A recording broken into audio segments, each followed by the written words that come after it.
我也不太知道为什么今年孤独会变成一个流行病。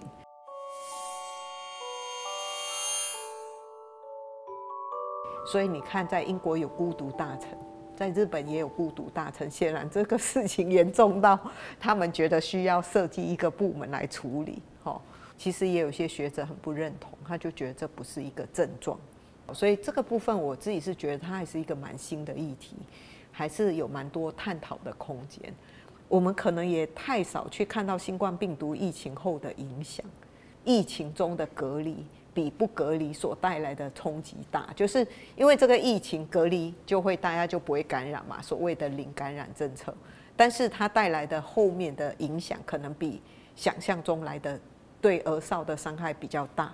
你可以想象吗？我们的所有的有一群的孩子，他们在这3年中，国中3年、高中3年，他的同学都是戴口罩，所以他从来不知道他没有戴口罩的样子。你知道他完全无法连接这个人的名字。幼稚园的孩子更多，我问他就说我知道这个是12号，他完全记不得他的样子。因为社交性的孤独，让人们社交性的隔离，让人们很容易想到孤单这件事情。主动的孤独，当然他的身心健康是比较不会有影响，但是那种被动的孤独，它就会带来很多，就像我们被霸凌的孩子一样，忧郁啊，觉得不被谅解，那些很挫折的情绪、负面的情绪，会觉得主动的孤独跟我被迫孤独是不一样，所以我可能在人群中喧哗中感觉到完全的孤独。可是我可以在自己独处的时候感觉完全的不孤独。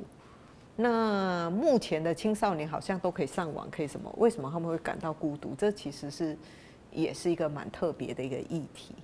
所以我不太知道是不是成长的背景有所不同，让这个问题就变得比较凸显。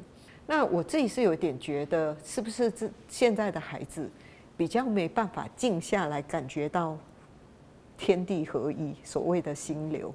我不太知道是不是因为这样子的状况，就是所有事情都很匆忙。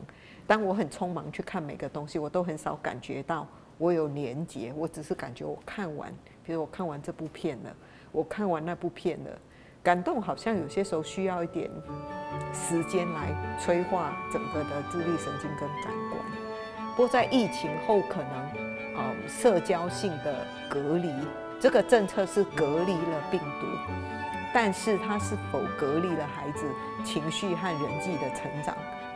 这是所有的儿少专家会想要问的问题。对。